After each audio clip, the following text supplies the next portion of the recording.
Hello दोस्तों, आज हम बात करेंगे उत्तराखंड पुलिस कांस्टेबल। जी हाँ दोस्तों, उत्तराखंड पुलिस कांस्टेबल की जो रिटन एग्ज़ाम की तैयारी आपकी अच्छी चल रही होगी। आज हम उसी की मेरिट लिस्ट के बारे में बात करेंगे। एक्सपेक्टेड मेरिट लिस्ट ये अनुमानित है, कोई फिक्स नहीं है कि यही होगी, लेकिन एक अनुमान के तौर पे हम आपको बता सकते हैं कि मेरिट किस प्रकार से हो सकती है। तो अगर आपको इस पे इंटरेस्ट है तो वीडियो को पूरा देखें। वीडियो पे नए हो तो लाइक कर दें, चैनल को सब्सक्राइब कर दें और कमेंट में कुछ आपकी राय हो तो बताना ना भूलें। तो पहले हम बात कर लेते हैं फिजिकल की, क्योंकि मेन मुद्दा फिजिकल का होता है पुलिस कांस्टेबल में, जो कि आपने क्वालिफाई कर लिया है तभी आप इस वीडियो को देख रहे हो। तो जहाँ तक देखा जाए डाटा के हिसाब से जो मिनिमम जो डेटा है वो फिजिकल के जो नंबर हैं वो 80, 82, 84, 86 और 88 के आसपास के हैं। बाकी ऊपर नीचे हो सकते हैं, लेकिन मोटे तौर पे देखा जाए तो इतना सबका है। बाकी सब अपना आइडिया लगा सकते हैं। उसके बाद आता है दूसरे स्टेप में रिटन एग्ज़ाम, जो कि होना भी बाकी है, जिसके लिए सभी लोग चिंतित हैं। कब होगा? आप पढ़ाई कीजिए, जब होगा बढ़िया होगा। इसमें सिलेबस में होता है उत्तराखंड, जिसमें आपको 30 नंबर लाने ज़रूरी हैं और आपको लाने ही पड़ेंगे। उसके बाद आता है हिंदी, उसमें आप नहीं भी मानो तो 40 नंबर तब भी लाओगे, 14। उसके बाद आता है जीके में आप लगभग 10 नंबर लाओ। कंप्यूटर, पॉलिटी, ज्योग्राफी कुछ भी हो, हिस्ट्री मिला के। और रीजनिंग में आपको 7 स्कोर तो करना ही पड़ेगा किसी भी हाल में। अगर आप ऐसा कर देते हैं तो आप देख सकते हैं आपको बहुत सारे बेनिफिट देखने को मिलेंगे, क्योंकि आपकी पढ़ाई के हिसाब से, आपके पेपर के लेवल के हिसाब से आपके लिए ये नंबर काफ़ी हैं जो मैंने एग्ज़ाम में बताए।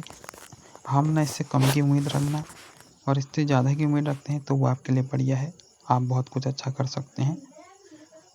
तो देख सकते हैं, तो इसके पीछे कई सारे कारण हैं कि इसकी मेरिट कितनी कम रहेगी, कितनी ज़्यादा रहेगी। कारण ये है कि इसकी एज सिर्फ 18 से 22 साल है और पोस्ट हैं 2000, जो कि सबसे ज़्यादा पोस्ट हैं उत्तराखंड में। इतनी ज़्यादा पोस्ट किसी वैकेंसी में नहीं आती है। तो इसकी मेरिट भी आपको हम उसी हिसाब से बताने वाले हैं।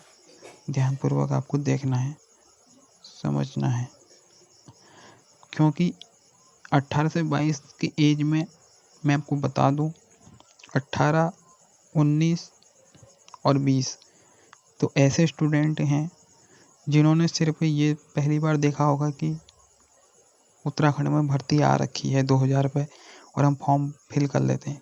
कुछ इसमें और भर्ती वाले भी आ सकते हैं। इस भर्ती में वो बच्चे भी 100% हैं जो अग्निवीर की तैयारी कर रहे हैं। तो यहाँ पर टोटल हमने नंबर जोड़ दिए हैं। टोटल नंबर हो रहे हैं आपके रिटर्न के लगभग 61। इतने आपको लाने ही पड़ेंगे, इससे कम की और इससे ज़्यादा की उम्मीद मत करना, क्योंकि ये बहुत ही मतलब सोची समझा नंबर हैं। कोई ज़्यादा भी नहीं है, कोई कम भी नहीं है। अगर आप इतने नहीं ला रहे हो फिर इसका मतलब आपने कुछ नहीं पढ़ा, आपने टाइम वेस्ट करा अपना पूरा महीने भर। इतना आप, मुझे पता है कि रिटर्न पढ़ने के लिए टाइम बहुत कम मिला है, लेकिन इतना भी कम नहीं मिला है कि आप 60 नंबर का स्कोर भी ना कर पाओ। इतना अगर आपने नहीं करा तो फिर आप कितना भी नहीं कर सकते। इतना तो आपने लाना ही है। और ये जो नंबर है, ये जो कट ऑफ आपको बताई जाएगी, ये कोई हवाई फायर नहीं है कि फटाफट सोचा हवा में आपको बता दिया चले। इसके पीछे बहुत सारा गहन अध्ययन किया गया है, बहुत सारे फैक्ट देखे गए हैं, बहुत सारे चीज़ों को जोड़ा गया है, समझा गया है, सबके लेवल को ध्यान में रखा गया है, बड़े से छोटे, छोटे से बड़े और बराबर के, तब जाके ये बनाया गया है। इसलिए इसको आप हल्के में मत लेना। इसके आसपास ही रहने वाला है पूरा खेल मेरिट का। तो इतना तो आप मान के चलना ही, और इसके भरोसे भी मत रहना। लेकिन मुझे उम्मीद है कि अगर आप इतने ले आते हो तो आप बिल्कुल सिक्योर हो कि हाँ मेरा कुछ हो सकता है। एक आप आस लगा सकते हो। अगर इससे कम की होगी तो आप मत सोचना है कि हो जाएगा, लेकिन अपनी कैटेगरी एक बार देख लेना, परख लेना, उससे आपको पता चल जाएगा। मैं सिर्फ जर्नल की बात करूँगा, सिर्फ जर्नल। जर्नल से आप 5 नंबर कम करते जाना, क्योंकि ईडब्ल्यूएस की अगर जर्नल की अगर 150 है तो ईडब्ल्यूएस की 5 नंबर कम करोगे तो 145, और एससी की उससे भी 5 नंबर कम करोगे तो 140। तो अभी आपको सब कुछ दिखने वाला है, अब समझना, पूरा अच्छे से देखो और देखो। अब हम क्या करते हैं, ये रिटन एग्जाम है, इसमें फिजिकल नंबर जोड़ देते हैं। कुछ बच्चों का 80 का होगा जिनके रिटर्न में 61 नंबर होंगे, कुछ उसमें से 82 वाले भी होंगे, कुछ उसमें से 84 वाले भी होंगे, कुछ उसमें 86 वाले में, कुछ उसमें 88 वाले में।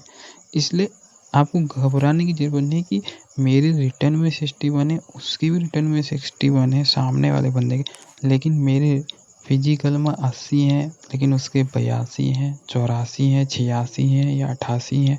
उसको 2 नंबर का, 4 नंबर का, 6 नंबर का, 8 नंबर का मुझसे ज़्यादा का बेनिफिट मिल रहा है फिजिकल के आधार पर। लेकिन आपको ज़्यादा घबराना नहीं है, उससे कोई फ़र्क नहीं पड़ेगा। इसलिए मैंने ये सब कुछ सोच समझ के ही बनाया है।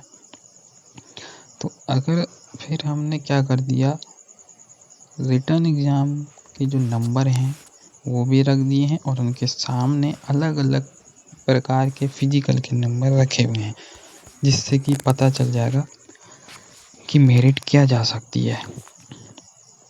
तो यहाँ पे थोड़ा आपको देखना, क्योंकि इसमें क्या है, एज क्या है ना, एज कम है। बच्चे 18 से 20 साल के तो नए ही होंगे, उनको ज़्यादा अनुभव नहीं है रिटर्न के बारे में, उनके लिए सब कुछ नया है, वो अभी शुरुआत में सब पढ़ रहे हैं और सब वैसे ही हैं। इसलिए बच्चे जो हैं सब एक जैसा पढ़ेंगे। सिर्फ 21 और 22 साल वाले ये 2 ही साल के जो हैं स्टूडेंट हैं, ये थोड़ा सा ज़्यादा कर लेंगे स्कोर, ये मुझे पता है, लेकिन उससे कोई फ़र्क नहीं पड़ेगा। वो करना भी है, उन्हें करना भी चाहिए, वो उनका हक है, वो अपना आप करेंगे, वो उनकी मेहनत है।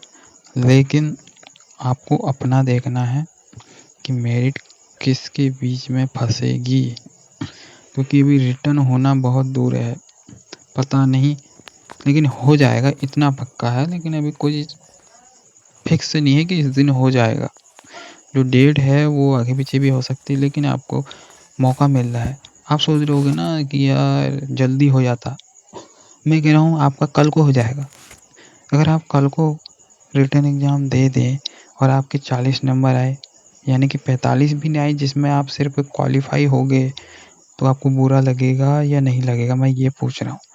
इसलिए आपको तो टाइम मिल रहा है, उसको आप सदुपयोग करिए और पूरा किताबों को रट दो, रट्टू तोता बन जाओ इन 2 महीने में, 1 महीने में, जितना टाइम मिलता है।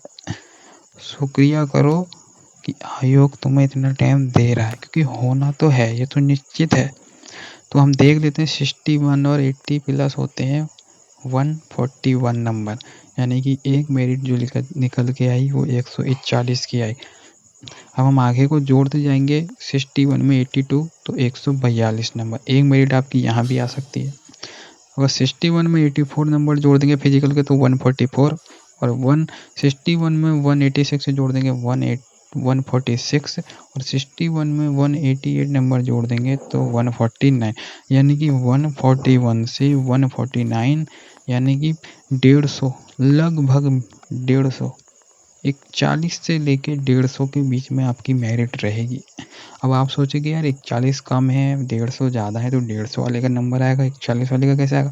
देखो दोस्तों, ऐसा तो नहीं है कि सबके नंबर एक जैसे होंगे, और ऐसा भी नहीं है कि 41 वाला बाहर हो जाएगा, क्योंकि वो भी नंबर लाया है, क्योंकि पोस्ट हैं 2000। अब 2000 में क्रम वाइज बच्चों को लिया जाएगा, यानी कि आपके 40 हैं 100, तो भी आप अंदर हो, आपकी रैंक कम हो जाएगी ना, लेकिन आपको तो सिलेक्शन से मतलब है कि रैंक से। जो एक 150 वाला होगा वो 10वें नंबर में होगा, जो 141 वाला होगा वो 20वें नंबर में होगा। आपको क्या फ़र्क पड़ता है रैंक से, मैं तो ये पूछ रहा हूँ। आप होगे बस अंदर, आपका डन हो जाएगा, बराबर है ना, सब कुछ तो अब बराबर ही रहेगा। क्योंकि रैंक में ऊपर नीचे होता है, क्योंकि जाना आप सब ने, लेकिन 141 से लेके 150 वाले ध्यान दें, सब अंदर हो, जितने भी नंबर तुम्हारे आ रहे हैं। और यह है जर्नल की सारी लिस्ट है। अब इसमें से आप अपने 5-5 नंबर कम करते जाओ। EWS, SC, ST जो भी है, 5 नंबर अपने कम करो और अपने आप को आप सेफ स्कोर समझो और अपने आप को आप अंदर समझो, खुश समझो अपने आप को। तो ये है आपकी मेरिट लिस्ट। उम्मीद है कि आपको समझ में आ गया होगा। फिर मिलेंगे अगले वीडियो में।